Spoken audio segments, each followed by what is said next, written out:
The chandelier light caught on the tears streaming down Rebecca's face as she knelt on marble, surrounded by shards of a shattered crystal decanter worth more than she'd earn in 5 years.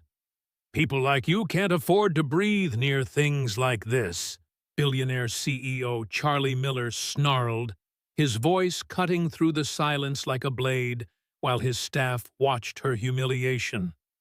But as Rebecca gathered the broken pieces, her sleeve slipped back, revealing a jagged scar that told a story Charlie had buried for 7 years, a story that would make him realize the woman he'd just destroyed had once saved his life in a war zone he'd tried to forget. The shards of a shattered crystal decanter glittered like ice around her knees. The antique had belonged to Charlie Miller's late father, and she'd knocked it from the mantel while diving to catch Elliot before he fell from the ottoman. Across from her stood Charlie Miller, immaculate in his tailored gray suit, voice cutting through the silence like a blade. "Do you have any idea what that costs?" His words were measured, surgical. "People like you can't afford to breathe near things like this. You think being good with my son gives you permission to destroy what my family built?" The room went still. 3 housekeepers stood frozen in the doorway. The gardener stopped outside the window. Even the grandfather clock seemed to hold its breath. Rebecca's hands trembled as she gathered the shards, each piece catching the light like her fractured dignity. Only Elliot's small voice broke the silence. "She was trying to help me, Dad." But Charlie didn't hear it. Not yet. His eyes remained fixed on Rebecca with that cold, distant look he'd perfected since his wife's death. The look that said, "I've already forgotten you exist." Rebecca lowered her head, her dark curls falling forward to hide her face. But as she reached for another shard, her sleeve slipped back, revealing a long, raised scar running down her forearm. Jagged, deliberate, the kind that came from more than accidents. It was the same scar that had once saved Charlie Miller's life. But he'd never seen her face long enough to remember.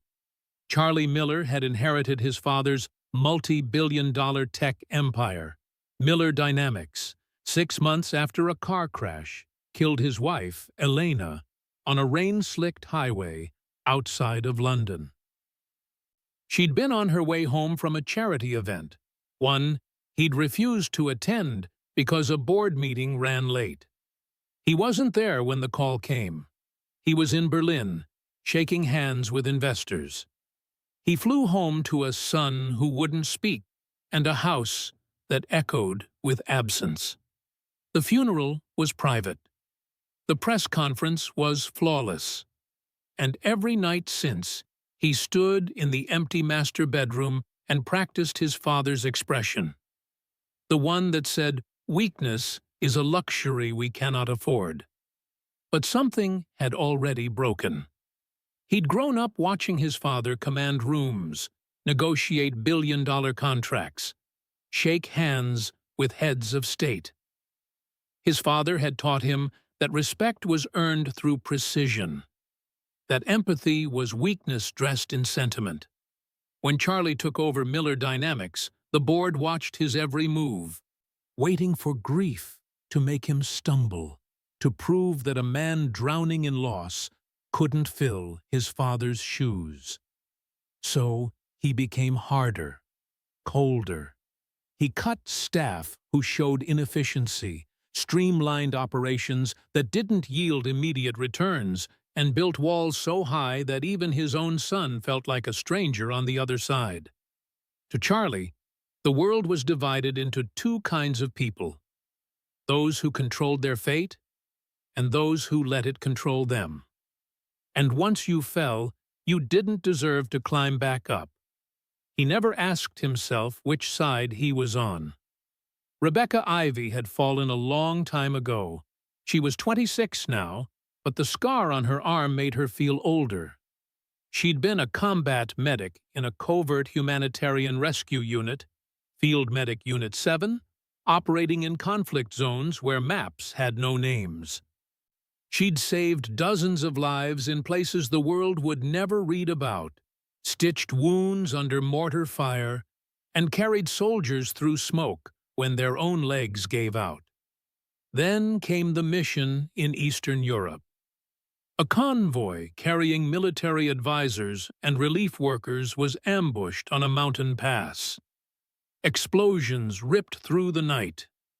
Rebecca dragged a wounded soldier, Captain Charles Miller, through gunfire, tied a tourniquet with shaking hands and radioed for airlift while the world burned around them. He survived. She got him out. But the convoy had been hit because of incorrect coordinates the captain had verified. The mission was classified as a failure. The unit was disbanded. And Rebecca, who'd disobeyed direct orders to go back for him, was quietly discharged under an assumed identity and a file marked compromised operative. Her fiancé, Daniel, had been killed in the same ambush. She'd held his hand as he bled out, whispering promises she couldn't keep. Now she lived in a small attic room in the Miller mansion, told bedtime stories instead of battle plans, and wiped away spilled juice instead of blood. She'd taken the nanny job because it came with room and board, because she had nowhere else to go, because the salary paid for grief counseling she'd never attend. But mostly, she stayed because of Elliot. The boy had his mother's gentle eyes and his father's sharp mind, trapped in a house where love had been replaced by schedules and staff. He asked questions about stars and kindness and why people cried. And Rebecca, who'd lost everything, found herself teaching him the things his father had forgotten. That compassion wasn't weakness, that scars were proof you'd survived, that sometimes the strongest thing you could do was kneel down when everyone else looked away. Elliot Miller found Rebecca in the kitchen 3 days after the decanter incident. She was making him a snack, apple slices arranged like a smile, when he climbed onto the counter stool and asked the question that would change everything. "Miss Rebecca, why do people treat you like you don't matter?" Rebecca's hands stilled. She looked at the boy's earnest face, so full of confusion and hurt, and felt something crack open in her chest. She knelt down to his level, her voice soft but steady. "Because some people forget that respect isn't something you buy, Elliot. It's something you show. But my dad has lots of money. Doesn't that mean he's supposed to respect everybody?" Rebecca smiled faintly, tucking a strand of hair behind his ear. "Money can build mansions, sweetheart, but it can't build a heart." She didn't see Charlie standing in the doorway, his briefcase forgotten in his hand, his face unreadable. For the first time in 6 months, he'd come home early. Night fell over the Miller mansion like a velvet curtain, muffling the world outside. Rebecca climbed the narrow staircase to her attic room, each step a small mercy. Below, the mansion hummed with life, crystal clinking against crystal, laughter spilling from the dining room where Charlie hosted investors. A dinner party she'd helped prepare, but would never attend. She closed the door behind her and leaned against it, finally allowing herself to breathe. The room was small, tucked beneath the eaves where the ceiling sloped at odd angles. A single bed, a wooden chair, a lamp that flickered when the wind blew too hard. But it was hers, and tonight, that was enough. Rebecca pulled off her uniform cardigan and rolled up her sleeves, wincing as the fabric dragged across the scar on her forearm. The raised tissue caught the lamplight, pale against her deep brown skin, a jagged line that ran from wrist to elbow like a road map of pain. She crossed to the small dresser and opened the bottom drawer, her fingers finding the worn piece of cloth hidden beneath folded sweaters. She unwrapped it slowly, reverently, as though handling something sacred. Inside lay a military ID tag. Ivy R. Field Medic Unit 7. The edges were worn smooth from touch. The letters half faded, but still legible. Rebecca traced them with her thumb, and suddenly she wasn't in the attic anymore. The convoy was supposed to be a routine extraction, in and out, no engagement. But the mountain pass had other plans. Explosions ripped through the night, turning the world into fire and screaming metal. Rebecca hit the ground hard, tasting blood and dirt. Around her, vehicles burned like funeral pyres. "Medic! We need a medic!" She ran toward the voice, her medical kit slamming against her hip. The lead vehicle had flipped, pinning a man beneath twisted steel. His uniform was soaked with blood, his breathing shallow and rapid. "Stay with me!" Rebecca dropped to her knees, her hands already moving, assessing wounds, finding pressure points, calculating how many minutes he had left. Gunfire cracked overhead. Someone screamed at her to fall back. She didn't. "What's your name?" she shouted, trying to keep him conscious as she wedged a support beam under the wreckage.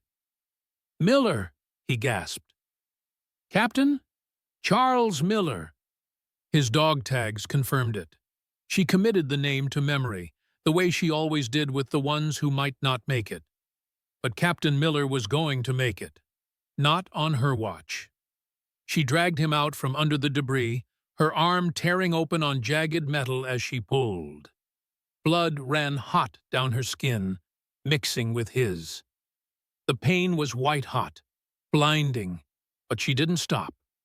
She tied a tourniquet around his leg with shaking hands, radioed for airlift, and covered his body with her own when another explosion sent shrapnel screaming through the air.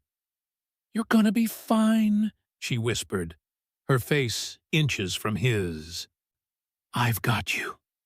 His eyes met hers, desperate, terrified, grateful. Then he passed out. The helicopter came. She pushed him onto the stretcher, watched it lift into the smoke-filled sky.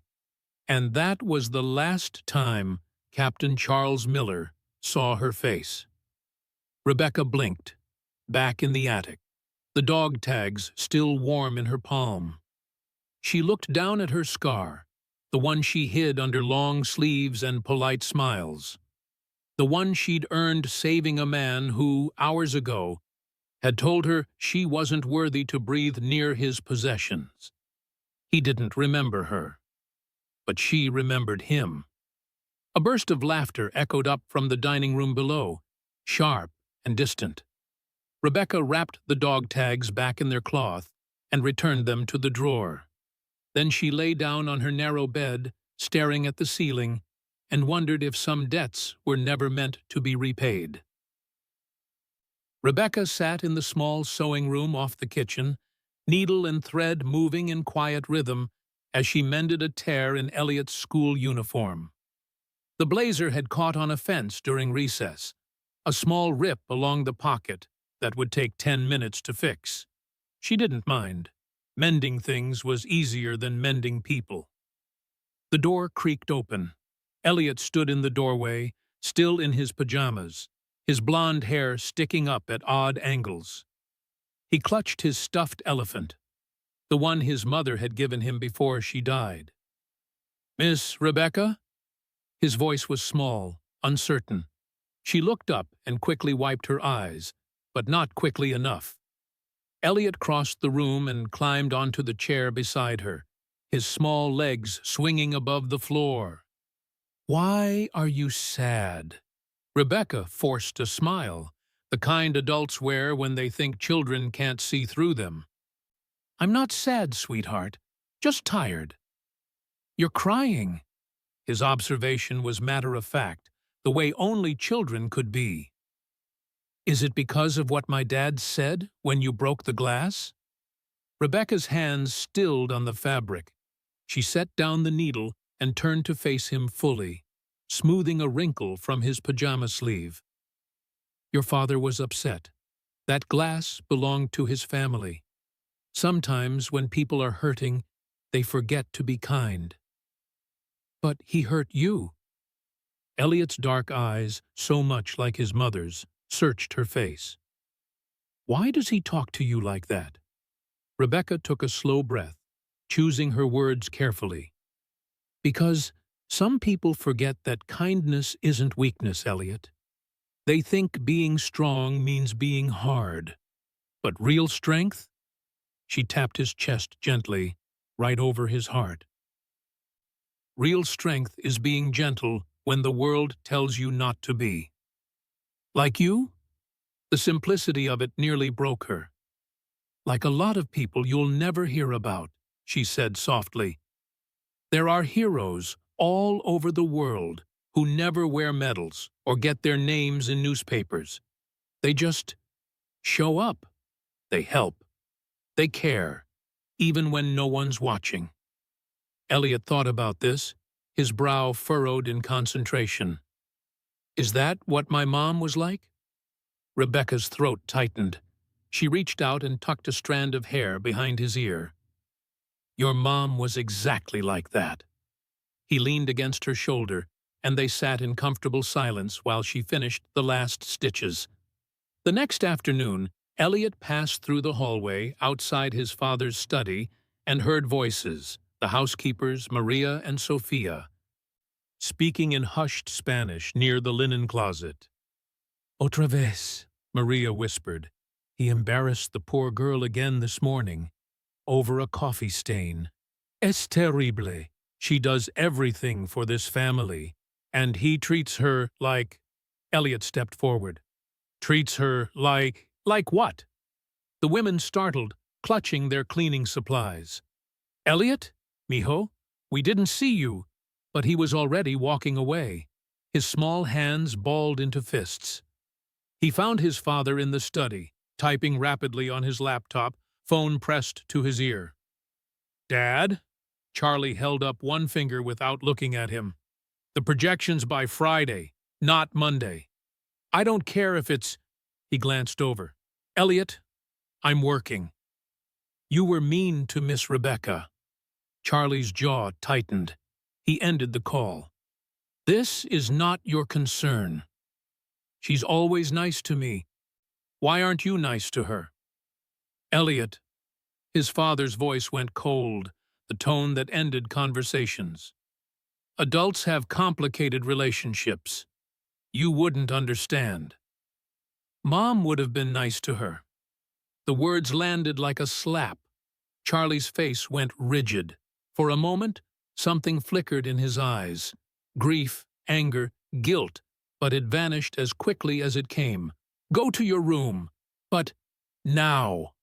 Elliot's chin trembled, but he didn't cry. He turned and walked out, closing the door softly behind him. Charlie sat alone in the silence, his hand still hovering over the phone. Outside the window, the sky darkened with approaching rain. The Miller mansion transformed for the gala, like a woman putting on armor. Crystal chandeliers polished to blinding perfection. Marble floors gleaming. Flowers arranged with military precision. Charlie stood in the grand foyer reviewing seating charts, his tuxedo immaculate, his expression carved from stone. Tonight's event would honor military donors and veterans, good optics for Miller Dynamics, better PR for the new defense contract he was negotiating. Rebecca moved through the rooms like a ghost, polishing silver candlesticks and adjusting place settings the event coordinator had already arranged twice. She'd volunteered to help, despite it being her day off. Anything to stay busy. Anything to avoid thinking. Rebecca, the garland. The coordinator pointed toward the archway leading into the ballroom. It's sagging on the left side. Rebecca crossed the room and reached up, standing on her toes to rehook the evergreen garland studded with white roses. The stretch pulled her cardigan sleeve down past her wrist, exposing several inches of her forearm. The scar caught the light, raised, jagged, unmistakable. Good God! The voice came from behind her. Deep, weathered, edged with recognition. Rebecca froze, her arm still raised. She turned slowly. A man in his late 60s stood near the doorway, his dress uniform adorned with ribbons and medals. His eyes were fixed on her scar with an intensity that made the air feel thin. "That mark!" General Marcus Harris stepped closer, his voice barely above a whisper. "Kostov, Eastern Europe. 7 years ago." Rebecca's sleeve slipped back down. Her face remained carefully neutral, but her hands trembled as she lowered them. "I'm sorry, sir. I think you're mistaken." "No." The general shook his head, his expression shifting from shock to certainty. "No, I'm not. I remember that scar. You got it pulling someone from under wreckage, tore your arm open on the frame of a vehicle. I was there. I saw it happen." The room went deathly quiet. Charlie had been reviewing notes with an assistant near the bar. His head snapped up. "General Harris." His voice carried across the space, sharp with confusion and something else. Something like dread. "What are you talking about?" The general turned, his medals catching the chandelier light. "Your Nanny, Mr. Miller. She's the medic who saved my entire unit at Kostov." Charlie's face drained of color. "That's impossible." "Is it?" Harris looked back at Rebecca, his eyes searching her face. "The woman who dragged Captain Charles Miller out of a burning convoy had that exact scar. I'd stake my life on it. She disobeyed direct orders, went back into enemy fire, and pulled him out when everyone else thought he was dead." He paused. "You were that medic, weren't you?" Rebecca's jaw tightened. Her eyes met the general's, then flicked away. I don't discuss that time in my life, sir." "Why the hell not?" Harris's voice rose with emotion. "You're a goddamn hero. You saved 18 lives that night. 18, including—" He turned back to Charlie. "Wait, Miller, Charles Miller. You're that Miller, aren't you?" "The captain?" Charlie stood utterly still, his champagne glass forgotten in his hand. His eyes locked onto Rebecca's face, really seeing her for the first time. The curve of her jaw, the determined set of her mouth, the quiet strength in her posture. Recognition slammed into him like a freight train. "Stay with me. I've got you." A voice from 7 years ago. A bloodied face hovering over his in firelight. Hands that wouldn't let him die. "Excuse me?"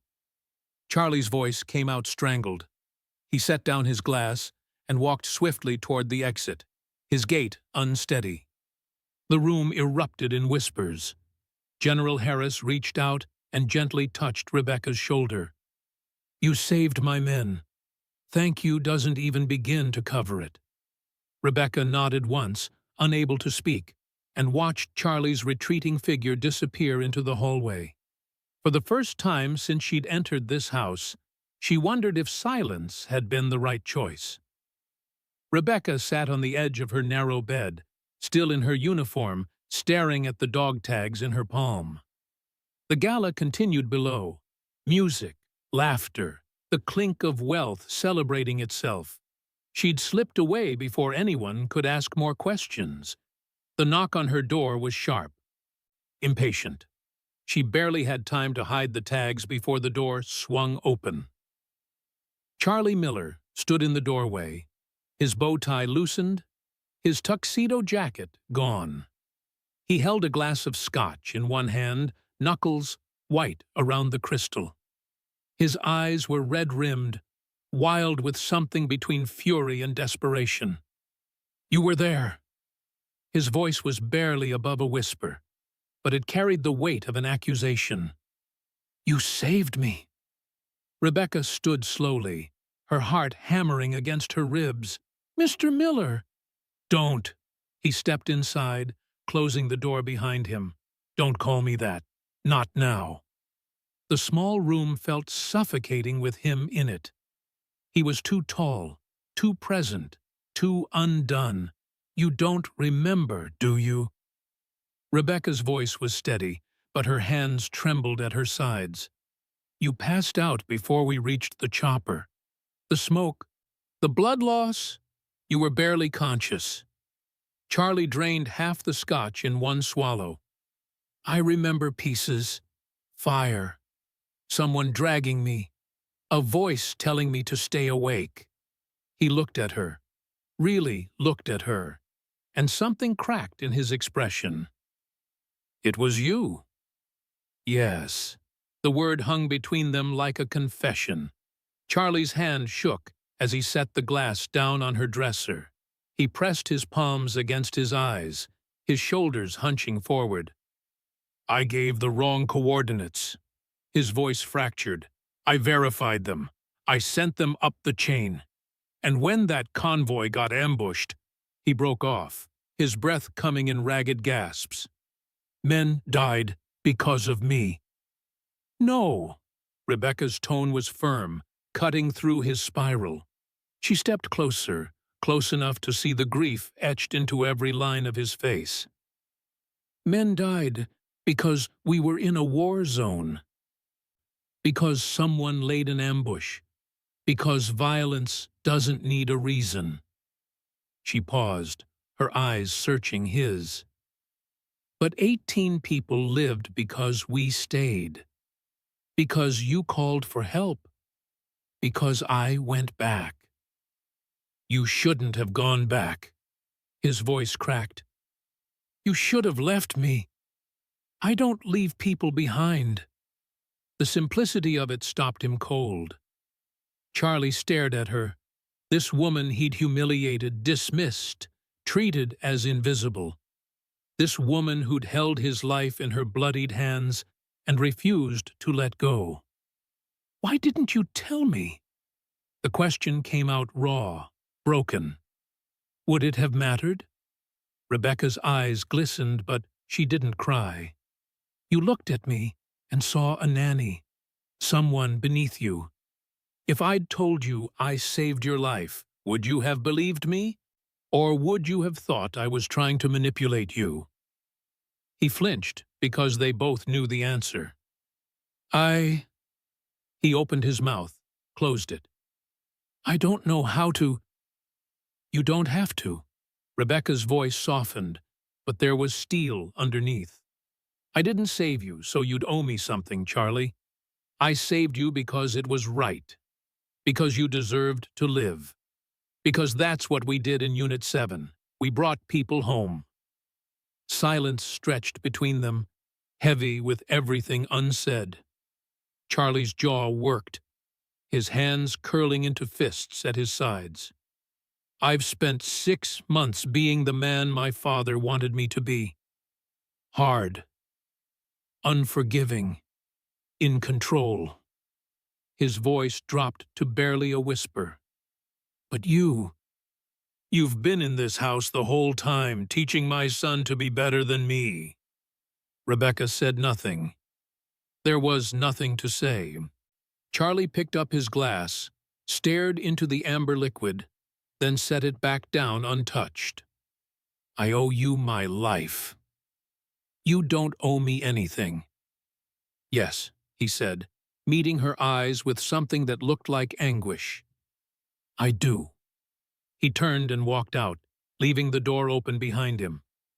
Rebecca stood alone in her small room, listening to his footsteps fade down the stairs. Below, the music played on. The alarm screamed at 2:47 a.m. Charlie bolted upright in bed, his heart already racing. Smoke detectors didn't lie. He grabbed his phone, threw on pants, and sprinted into the hallway. Elliot! The boy's room was empty. Bed covers thrown back. Stuffed elephant abandoned on the pillow. Panic lanced through Charlie's chest like a blade. Elliot! Down the hall, Rebecca burst from her attic room, still in her nightgown. hair loose around her shoulders. Their eyes met for a split second, terror mirrored in both. "The garage!" Charlie choked out. "He's been obsessed with the drone prototype." They ran. Smoke billowed from beneath the garage door, thick and black. Orange light flickered through the windows. Inside, flames crawled up the walls like living things, consuming everything. Tools, storage boxes, the vintage car Charlie's father had restored. And somewhere in the center of the inferno, a child's voice screamed, "Daddy!" Charlie grabbed the door handle and jerked back, the metal searing his palm. He kicked at it, shoulder-rammed it, but the automatic lock had engaged when the fire triggered the security system. "Move!" Rebecca shoved past him. She grabbed a garden spade from the wall and smashed the side window, then knocked out the remaining glass with her bare arm. "Rebecca, wait!" But she was already climbing through. The heat hit her like a physical blow. Smoke choked her lungs, turned her eyes into burning coals. She dropped to a crouch, remembering her training. Stay low, breathe shallow, move fast. "Elliot! Miss Rebecca!" His voice came from the far corner, near the workbench where the drone sat in pieces. The fallen lantern lay on its side, fuel still leaking, feeding the flame. Rebecca crawled toward him, her nightgown catching on broken glass, her scarred arm screaming as embers landed on bare skin. Elliot huddled beneath the workbench, his face streaked with soot and tears, coughing violently. I'm sorry. I didn't mean to. It's okay, baby, I've got you." She grabbed him, pulled him against her chest, and turned back toward the window. A support beam cracked overhead with a sound like a gunshot. Rebecca looked up just as it gave way. Time slowed. She threw herself forward, covering Elliot with her body, as burning wood crashed down. The beam struck her shoulder. Pain exploded white-hot across her back. But she didn't let go. "Rebecca!" Charlie's voice, raw and desperate. She crawled forward, dragging Elliot, her vision tunneling. The window was so close. Just a few more feet. The ceiling groaned, a sound like the earth splitting open. Then Charlie was there, reaching through the window, his arms outstretched. Rebecca shoved Elliot into his father's grip with the last of her strength. "Take him! Go!" Charlie caught the boy, hauled him through, then reached back for her.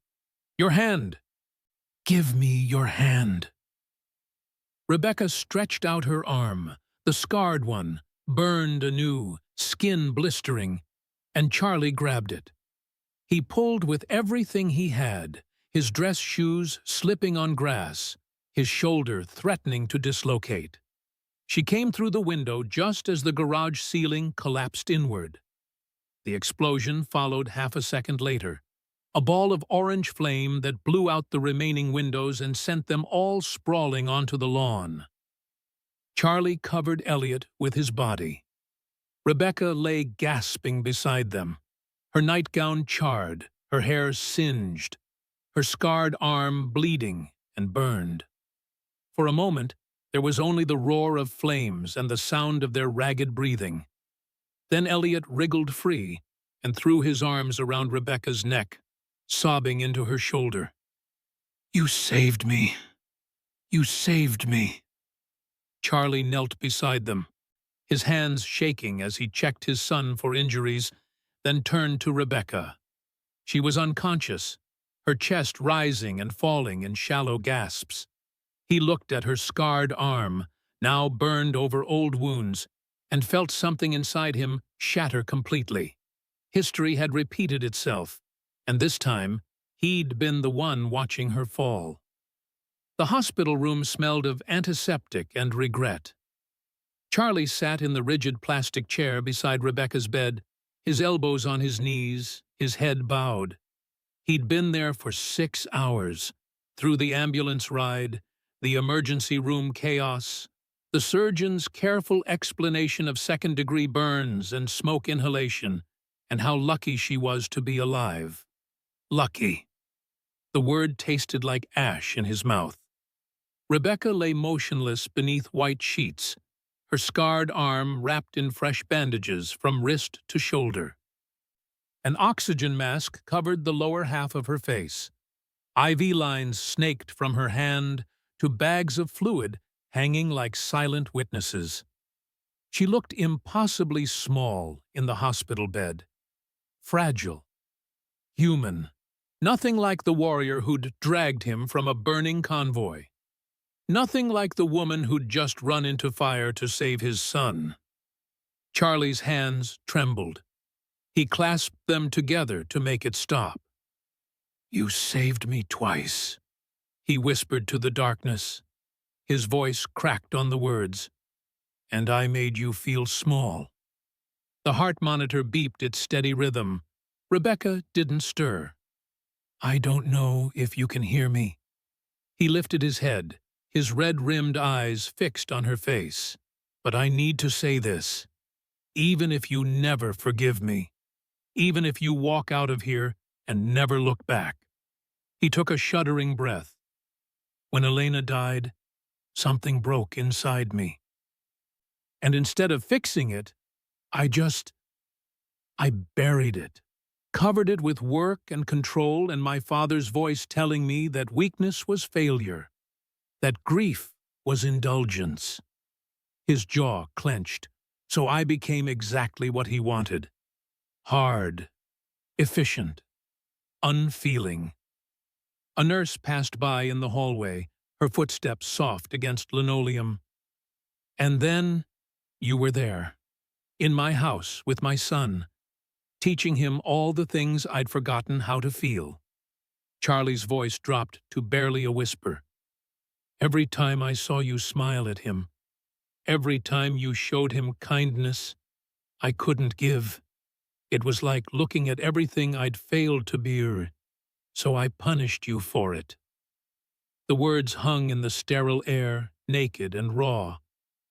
"But you never stopped showing up, never stopped being good, even when I gave you every reason to hate me." He pressed the heels of his palms against his eyes. "God, Rebecca, you saved my life 7 years ago, and tonight you saved it again, because if I'd lost him—" His voice broke completely. He couldn't finish the sentence. Silence settled over the room like snow. Charlie sat with his head in his hands, shoulders shaking with soundless sobs he'd held back for 6 months. He didn't hear the soft rustle of sheets. "Charlie?" His head snapped up. Rebecca's eyes were open, dark, exhausted, but alert. She'd pushed the oxygen mask down to her chin. Her voice was hoarse from smoke, barely audible. "You're awake." He half rose from the chair, then froze, unsure if he had the right to come closer. "I'll get the nurse." "Wait!" Her hand moved weakly on the bed, a gesture for him to stay. He sank back down, his heart hammering. They looked at each other across the small distance, a space that felt both infinite and paper-thin. "How long have you been sitting there?" Rebecca asked. "Since they brought you in." "And Elliot?" "He's fine. Minor smoke inhalation.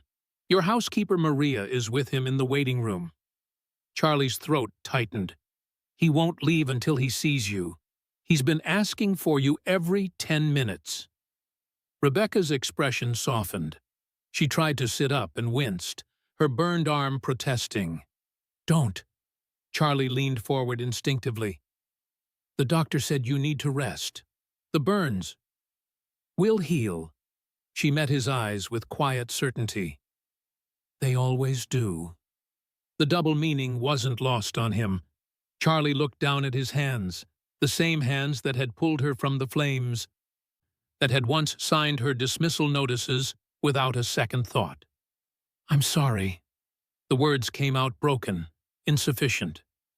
"For what happened tonight?" Rebecca's voice held no judgment, only exhaustion. "For everything." He forced himself to look at her. For the decanter, for every careless word, for making you feel like you were less than you are, for being so wrapped up in my own pain that I couldn't see yours. His hands clenched into fists. You saved my life in Kostov. You saved my son tonight. And all I've done is make you regret being in this house. Rebecca was quiet for a long moment, her gaze searching his face. Do you know why I stayed? She finally asked. After the first week, after I realized who you were, I could have left, found another job, avoided all of this. Charlie shook his head. I stayed because of Elliot. Her eyes glistened. Because he was this beautiful, lonely little boy living in a house full of people who'd forgotten how to love. And I thought, maybe I could give him something his father couldn't. The words should have stung, but they didn't. They were simply true. You did, Charlie said quietly. You gave him everything I was too broken to give. You're not broken. Rebecca's voice was gentle but firm. You're grieving. There's a difference. Is there? The question came out bitter, self-lacerating. Yeah. She shifted slightly, her bandaged arm resting on top of the sheets. Broken things can't be fixed. But people who are grieving, they just need time and someone brave enough to remind them what they're fighting for. Charlie stared at her, this woman who'd seen him at his worst, who had every reason to walk away and still somehow found grace. I built walls to hide the man you saved, he admitted, his voice raw. The man who failed his unit, who lost his wife, who couldn't protect the people he was supposed to protect. I thought, if I made myself hard enough, nothing could hurt me again. And did it work? He let out a hollow laugh. No, it just made me cruel. Rebecca smiled faintly, though pain flickered across her features. Then start building something worth saving. The simplicity of it hit him like absolution. Charlie's breath caught. He reached out slowly, hesitantly, and she let him take her unbandaged hand. Her fingers were warm, steady. I don't know how, he whispered. Yes, you do. Her thumb traced across his knuckles. You just forgot for a while. Outside the window, dawn began to break, soft and golden, filtering through the hospital blinds. Charlie sat with her hand in his, feeling the weight of 7 years and 6 months lift just enough to breathe. Thank you, he said, for not giving up on us. Rebecca closed her eyes, exhaustion pulling her back under. Thank me by being the father Elliot deserves. Her hand relaxed in his as sleep claimed her again. Charlie didn't let go. The conference room at Miller Dynamics was packed. Journalists crowded shoulder to shoulder, cameras mounted on tripods, recording devices thrust forward like offerings. The back wall displayed the company logo, sleek, modern, powerful. Charlie Miller stood at the podium in a charcoal suit, his expression composed but softer than usual, his hands resting on either side of a prepared statement he wouldn't read. Behind him, a projection screen remained dark, waiting. Rebecca sat in the front row, her scarred arm still bandaged beneath the sleeve of a simple navy dress. She'd tried to refuse this, the publicity, the attention, the spotlight she'd spent 7 years avoiding.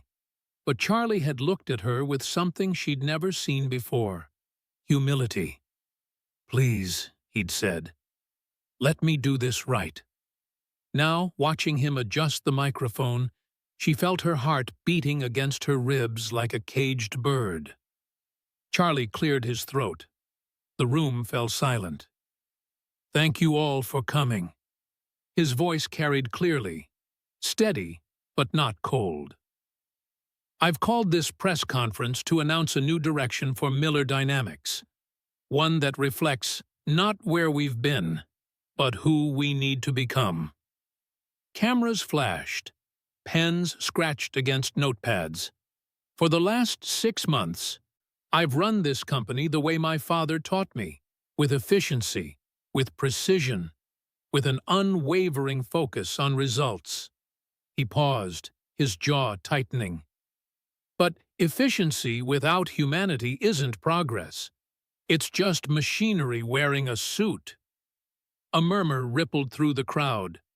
This wasn't the Charlie Miller they knew, the ruthless CEO who'd slashed budgets and fired underperformers without blinking. "3 weeks ago, my son nearly died in a fire." Charlie's voice remained steady, but Rebecca saw his knuckles whiten against the podium. "He was saved by someone I had treated with contempt. Someone I had belittled, dismissed, and humiliated. Someone who had already saved my life once before, and I never even knew." The journalists leaned forward, sensing a story. Charlie gestured toward Rebecca. Every camera in the room swiveled. Rebecca Ivy was a combat medic in Field Medic Unit 7, operating in conflict zones most of us will never read about. 7 years ago, in Eastern Europe, a convoy I was part of was ambushed. Men died. I was pinned under wreckage, bleeding out, convinced I wouldn't see morning. The projection screen flickered to life behind him, a grainy photograph from a military archive. Young soldiers in dusty fatigues, smoke rising from destroyed vehicles. And in the center, barely visible, a woman in medic's gear dragging a wounded man toward a helicopter. Rebecca's breath caught. She'd never seen that photo. "That's her," Charlie said quietly. "Pulling me out. She disobeyed direct orders to come back for me. She tore her arm open, getting me free. She stayed with me under enemy fire until the airlift arrived." His voice thickened with emotion. "I owe her my life, and when fate brought her into my home as my son's nanny, I repaid that debt by treating her like she was invisible." The silence in the room was absolute. "I'm not here to make excuses," Charlie continued. "I'm here to make amends, and to announce that Miller Dynamics is launching a new charitable foundation, the Ivy Initiative." The screen changed. A logo appeared. A stylized ivy leaf wrapped around a medical cross, strong and elegant. The Ivy Initiative will provide educational scholarships, housing assistance, and mental health support for war orphans and families of medics and first responders killed in action. "We're starting with an endowment of $50 million, with plans to expand operations globally within 2 years." Gasps echoed through the room. Cameras flashed in a frenzy. "And I've asked Rebecca Ivy to serve as the foundation's director, not out of pity, not out of guilt, but because there is no one more qualified to lead this work, no one who understands sacrifice more deeply, no one I trust more to do what's right, even when it's hard." Charlie stepped away from the podium and extended his hand toward Rebecca. Every eye in the room fixed on her. Rebecca hesitated. This wasn't her world. The cameras, the attention, the exposure. She'd built a life in the shadows for a reason. Safety, anonymity, control. But Elliot sat beside her, his small hand slipping into hers, his eyes bright with pride. "You can do it, Miss Rebecca," he whispered. "You're the bravest person I know." She squeezed his hand, then stood. The room erupted in camera flashes as she walked to the podium. Charlie stepped aside, his expression open, grateful. Rebecca looked out at the sea of faces, journalists hungry for a story, executives watching with curiosity, photographers capturing a moment they didn't fully understand. She thought about the convoy, about Daniel's hand going cold in hers, about the years of silence and shame, and wondering if any of it had mattered. "I didn't save Captain Miller for recognition," she said, her voice quiet but clear. "I saved him because that's what we did. We brought people home." She paused, her scarred hand resting on the podium. But war doesn't end when the shooting stops. The people left behind, the children who lose parents, the families who lose providers, the medics who give everything and come home to nothing. They need someone to bring them home too. She looked at Charlie, then at Elliot. "The Ivy Initiative isn't about me. It's about making sure that courage doesn't end in poverty, that sacrifice doesn't end in abandonment, that the people who run toward fire when everyone else runs away have somewhere safe to land when they can't run anymore." The room was silent, hanging on every word. "Mr. Miller asked me to lead this foundation, and I said yes. Not because he owes me anything, but because this work matters. Because every child who loses a parent to service deserves the same chance at a future. Because every medic who comes home broken deserves to be put back together." Rebecca's eyes swept the room, steady and unflinching. Strength isn't born from money or power. It's born from showing up when it's hard, from choosing kindness when cruelty is easier, from building something that outlasts your pride. She stepped back from the podium. The room exploded. Questions shouted over one another, cameras flashing like lightning, the din of a story too big to contain. Charlie stepped forward, his hand finding Rebecca's shoulder in a gesture that was both protective and reverent. "One more thing," he said into the microphone, silencing the crowd. "The woman I insulted, the woman I failed to see, she taught me how to be human again, how to be a father, how to lead with empathy instead of fear." His voice broke slightly. "She saved my life twice. Once in a war zone, once in my own home, and now she's saving it again by showing me what it means to build something worth saving." Elliot ran up to the stage, wrapping his arms around both Rebecca and his father. The cameras captured it all, the CEO with tears in his eyes, the former combat medic with scars on her arm, and the little boy who'd taught them both how to love again. Outside the windows of Miller Dynamics, the city spread out like possibility itself. And for the first time in 7 years, Rebecca Ivy felt like she was finally home. 1 year later, the community center rose from what had once been an abandoned warehouse in East London. 3 stories of reclaimed brick and new glass, transformed into something that felt both solid and hopeful. A banner stretched across the entrance. The Ivy Foundation Community Center. Grand opening. Rebecca stood on the newly paved courtyard, her eyes tracing the building's lines.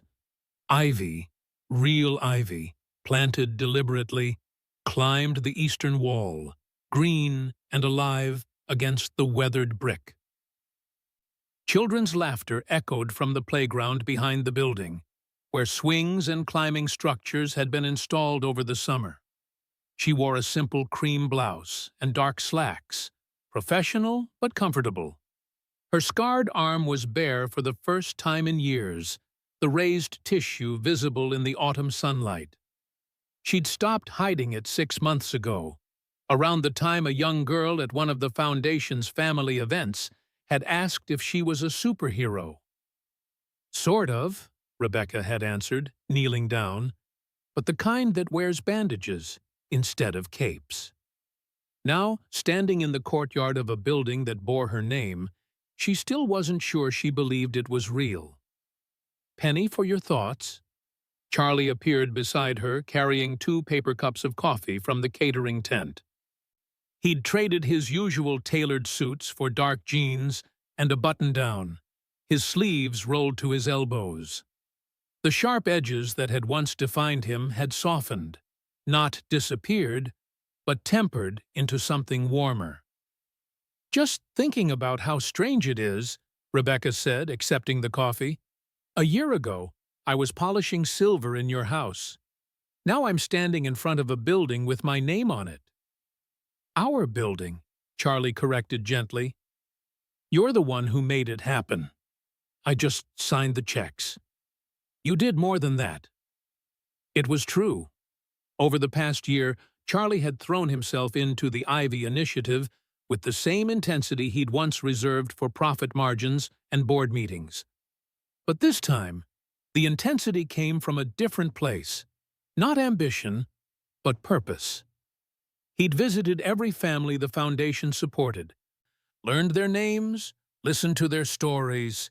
He'd sat in on therapy sessions with veterans struggling with PTSD, held the hands of widows filling out benefit paperwork, played blocks with children who'd lost parents they'd never get back. He'd become, against all odds, exactly the kind of leader Rebecca had always believed he could be. "Miss Rebecca!" Elliot came running across the courtyard, his dress shirt already half untucked, his tie askew. He'd grown taller in the past year, his face losing some of its baby roundness, but his smile remained exactly the same, bright, unguarded, full of joy. Behind him trailed a small group of children from the Foundation's after-school program, including a little girl named Amara, who wore a toy medic armband on her sleeve. "They're about to cut the ribbon," Elliot announced, slightly out of breath. "The mayor's here and everything. They want you at the front." Rebecca exchanged a glance with Charlie. He smiled, that quiet smile that meant, "You've got this." "Come on then," she said, setting down her coffee. "Let's go open a building." The crowd gathered near the entrance was larger than Rebecca had expected. Local families, foundation donors, journalists, city officials, and representatives from veteran organizations filled the courtyard. Maria and Sophia stood near the front, having come on their day off. General Harris was there too, his chest covered in medals, his wife on his arm. A red ribbon stretched across the doorway, held in place by 2 posts wrapped in ivy garlands. The mayor, a woman in her 50s with silver-streaked hair and a warm smile, stepped up to the microphone. "Thank you all for being here today," she began. "It's not often we get to celebrate something that reminds us what our city can be at its best. The Ivy Foundation represents more than just a building. It represents a commitment to our veterans, to our first responders, to the families who sacrifice so much and ask for so little in return." Applause rippled through the crowd. "I'd like to invite Rebecca Ivy, director of the Ivy Initiative, to say a few words before we officially open these doors." Rebecca stepped forward, her heart pounding. Public speaking still didn't come naturally. She was more comfortable stitching wounds than delivering speeches. But she'd learned to push through the discomfort. She looked out at the faces before her. So many stories, so much loss and resilience woven together. "A year ago," she began, "I was living a very different life. A quiet life. A small life. If I'm honest, I thought I'd left behind the part of myself that ran toward fire, that believed in big gestures and impossible hope." She paused, glancing at Charlie and Elliot, standing to her right. "But this past year taught me something important. We don't leave those parts of ourselves behind. We just forget where we put them." Soft laughter moved through the crowd. This building isn't just mine. It belongs to every family who's ever waited by the door, hoping their loved one would come home. To every child who's had to grow up too fast because a parent answered a call to serve. To every medic, every soldier, every first responder who gave pieces of themselves so others could stay whole. Her voice strengthened. The Ivy Foundation offers educational support, mental health services, career counseling, and community space for families who've been touched by service and sacrifice. But more than that, it offers something we all need: a place to belong. A place that says, your loss matters. Your struggle is seen. You are not alone. Rebecca's eyes found General Harris in the crowd. He nodded once, a gesture of respect between old soldiers. "We can't bring back the people we've lost," she continued, her voice softening. "We can't undo the trauma or erase the scars. But we can build something that honors what they gave. We can create spaces where their children learn and grow, where their families find support, where their sacrifice becomes a bridge to something better." She touched her scarred arm unconsciously. "This scar used to be something I hid, a reminder of everything I'd lost, everything that went wrong. But now I see it differently. It's proof that I survived, that I stayed when it mattered, that broken things can still be strong." Tears glistened in several eyes across the crowd. "So today, we open these doors, not just to a building, but to a promise that courage will be honored, that sacrifice will be supported, and that the people who run toward danger will always have a home to return to." The applause started small and built like a wave, filling the courtyard with sound. Charlie stepped forward, his hand finding Rebecca's briefly, a squeeze of support, of gratitude, of something deeper that neither of them had quite named yet. The mayor handed Rebecca a large pair of ceremonial scissors. "Would you like to do the honors?" she asked. Rebecca looked at Charlie, then down at Elliot. "Not alone," she said. "This was never about one person." Charlie took one handle of the scissors. Elliot grabbed the other, standing on his toes to reach. Rebecca placed her hands over both of theirs. Together, they cut the ribbon. It fell away in two perfect pieces, and the crowd erupted in cheers. The doors to the Ivy Foundation swung open. Inside, the building was everything Rebecca had envisioned, and more. The main floor held a large community room with comfortable seating, bookshelves, and tables where families could gather. One wall was covered in photos: veterans in uniform, first responders in action, children smiling at camera. A memorial wall, but one that celebrated life rather than mourning death.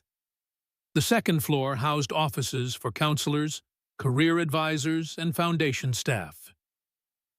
The third floor contained classrooms and a computer lab for the after-school program. But Rebecca's favorite space was the small library tucked into the back corner of the first floor. Bookshelves lined 3 walls, filled with everything from children's picture books to veteran memoirs to college prep guides. A window seat looked out over the courtyard. Someone had already left a stuffed elephant on one of the cushions. Elliot's doing, no doubt. Rebecca stood in the doorway of the library, watching as families explored the space. A mother with a toddler on her hip ran her hand along the spines of parenting books. 2 teenage boys examined the computer lab with wide eyes. An elderly veteran sat in a chair near the window, his hands folded in his lap, his expression peaceful. "It's perfect," Charlie's voice came from behind her. He'd followed her away from the crowds, giving her a moment of quiet observation. "It's a start," Rebecca said, but she was smiling. "We're planning 2 more centers by next year," Charlie said, leaning against the doorframe. "Manchester and Birmingham both approved the permits. And General Harris connected us with a coalition in the States that wants to replicate the model." Rebecca shook her head in wonder. A year ago, this was just an idea on paper. A year ago, I was just a man who'd forgotten what mattered. Charlie's voice was soft, reflective. "You changed that. You changed Bukurui." Rebecca turned to look at him. Really look at him. The cold, arrogant CEO who'd humiliated her over a broken decanter was gone.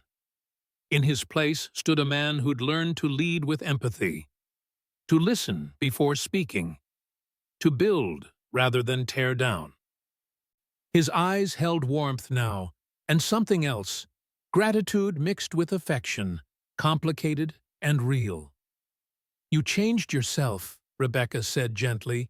"I just reminded you who you were underneath." "Dad! Miss Rebecca!" Elliot burst into the library, followed by Amara and 2 other children from the program. "Can we show Amara the art room? She wants to draw something for the memory wall." Rebecca laughed. "Of course. Just stay on the first floor, okay?" The children thundered off, their excitement echoing through the halls. Charlie shook his head, smiling. "He's going to run this place someday." "God help us all," Rebecca said, but her voice was full of love. They stood together in comfortable silence, watching through the library window as more families arrived, as volunteers guided people to different areas, as the building filled with life and noise and purpose. "Rebecca," Charlie said after a moment, his tone shifting to something more serious. "There's something I've been wanting to ask you." She turned to him, curious. He seemed to choose his words carefully.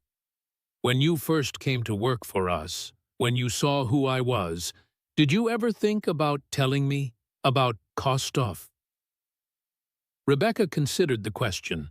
She'd asked herself the same thing many times. "At first, I didn't think you'd remember, or believe me." She paused. "And then, as time went on, I realized it didn't matter. You'd become someone different from the man I pulled out of that convoy. Someone harder, angrier. And I wasn't sure the man you'd become deserved to know what the man you were had survived." Charlie absorbed this, his jaw tight. "That's fair. But I was wrong," Rebecca added softly. "That man was still in there. He was just buried under grief and fear and impossible expectations. He just needed permission to come back." "Permission to be human," Charlie said. "Yes." He reached out slowly, telegraphing the movement, and took her hand. His thumb traced over her knuckles, careful not to touch the scars. "I don't know how to thank you," he said quietly. "For saving my life, for saving my son, for saving me from becoming someone I would have hated." Rebecca's eyes glistened. "You don't have to thank me, Charlie. You just have to keep showing up. Keep being present. Keep building things that matter." "I can do that." He smiled, that soft smile that transformed his entire face. "We can do that." The word we hung in the air between them, full of possibility. Before Rebecca could respond, Elliot came racing back, skidding to a stop in front of them. "Miss Rebecca, are you happy now?" The question was so earnest, so purely Elliot, that Rebecca felt her heart swell. She knelt down to his level, bringing herself eye to eye with the boy who'd somehow become the center of her world. "I am," she said, her voice thick with emotion. "You know why?" Elliot shook his head. "Because we finally learned to fly without leaving the ground." Elliot's brow furrowed in confusion. But you always said the sky was important. That's where brave people go. Rebecca smiled, touching his chest, right over his heart.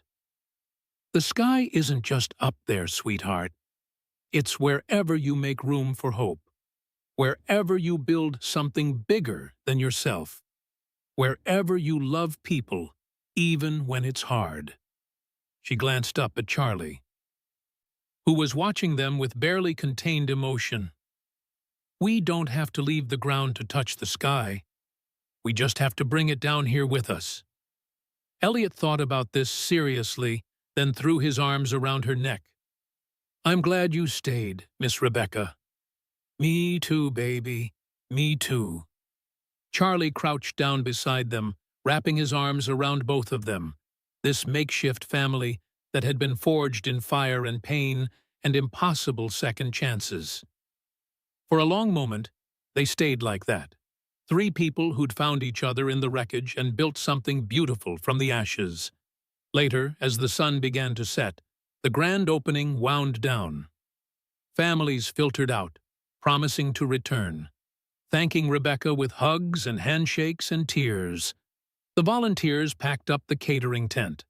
The mayor left with promises of future funding. Rebecca, Charlie, and Elliot stood in the courtyard, watching the last rays of sunlight paint the building gold. Amara ran past, her toy medic armband catching the light, followed by two boys pretending to be rescue helicopters. Again! Again! One of them shouted, arms spread wide. Their laughter rang out across the courtyard, pure and unfiltered and alive. Rebecca looked down at her scarred arm. The raised tissue caught the evening light, no longer a source of shame, but a testament to survival. To choosing to stay when leaving would have been easier. To pulling people from fire even when you're burning too. Charlie's hand found hers, their fingers intertwining naturally. Thank you, he whispered, for not giving up on us. Rebecca leaned her head against his shoulder, feeling the weight of the past year, the fear and transformation and slow, careful rebuilding settle into something like peace. Thank you for becoming worth saving. Elliot tugged at both their hands, pulling them toward where the other children played. Come on, Amara wants to show you her drawing. They followed him across the courtyard, toward the sound of children laughing, toward the building that bore Rebecca's name and Charlie's funding, and the combined hope of everyone who'd ever needed a second chance. Above them, the sky deepened into shades of amber and rose. Somewhere in the distance, a plane cut across the horizon, its contrail catching the dying light. A silver line, connecting earth to heaven, past to future, loss to hope. Rebecca looked up at it and smiled. She'd spent years running toward fire, pulling people from wreckage, believing that saving lives meant leaving pieces of herself behind in war zones and burning buildings. But standing here, surrounded by the laughter of children who would grow up knowing they mattered, held by the hand of a man who'd learned to lead with his heart, loved by a boy who taught her that family wasn't blood, but choice. She finally understood. Saving lives had never been about the fire. It had been about what you built from the ashes. And this was worth every scar. The sound of laughter fades into something softer, a gentle hum of life continuing, of hope persisting, of broken things made whole. The sun dips below the horizon, but the sky remains bright. And in that light, that impossible, beautiful light, you can almost see it, the reflection of old fires, long extinguished, reborn now as something better. Not destruction, but warmth. Not ending, but beginning. Not loss, but love. 6 months later, the email arrived on a Tuesday morning. Rebecca sat in her office on the second floor of the Ivy Foundation, reviewing grant applications, when her computer chimed. The email subject read, International Coalition for Veteran Family Support, Partnership Proposal. She clicked it open, her coffee going cold as she read. 10 minutes later, she walked into Charlie's office. He'd taken a smaller office on the same floor, preferring to be close to the work rather than in Miller Dynamics' executive suite. "We just got invited to present at the UN," she said, slightly dazed. Charlie looked up from his laptop, eyes widening. "What?" "The coalition General Harris connected us with. They want the Ivy Initiative to be the model for a global program. They're talking about 20 countries, hundreds of centers, full funding from international donors." Charlie stood, crossing to her, his expression shifting from shock to something like pride. "Rebecca, that's incredible." "It's terrifying," she corrected, but she was smiling. "I don't know if I'm ready for that." "You pulled me out of a burning convoy," Charlie said, taking her hands. "You ran into a fire to save my son. You built this entire foundation from nothing." He squeezed her fingers gently. "You're ready." Rebecca took a breath, letting it settle into her bones, the fear, the excitement, the impossible possibility of it all. "Then, I guess we're going to New York." "We? You don't think I'm doing this alone, do you?" Rebecca raised an eyebrow. "You're coming with me. You and Elliot both. We started this together. We finish it together." Charlie pulled her close, resting his forehead against hers. "Together," he echoed. "Always." From down the hall, they heard Elliot's voice calling out that lunch had arrived, followed by the thundering footsteps of children racing toward the community room. Rebecca laughed, pulling back. "We should probably—" "In a minute," Charlie said softly. And there, in the quiet of a small office in a building they'd built from hope and second chances, he kissed her. It was gentle, tentative, perfect. The first page of a story neither of them had known they were writing. When they pulled apart, Rebecca's eyes shone with tears and laughter, and something that looked a lot like joy. "Come on," she said, taking his hand. "We have children to feed, and a world to change." They walked down the stairs together, toward the sound of life continuing, of hope persisting, of futures being written one small choice at a time. The sky outside the windows was impossibly blue, and this time, when Rebecca looked up at it, she knew exactly where she belonged, right here, on solid ground, building something that would last.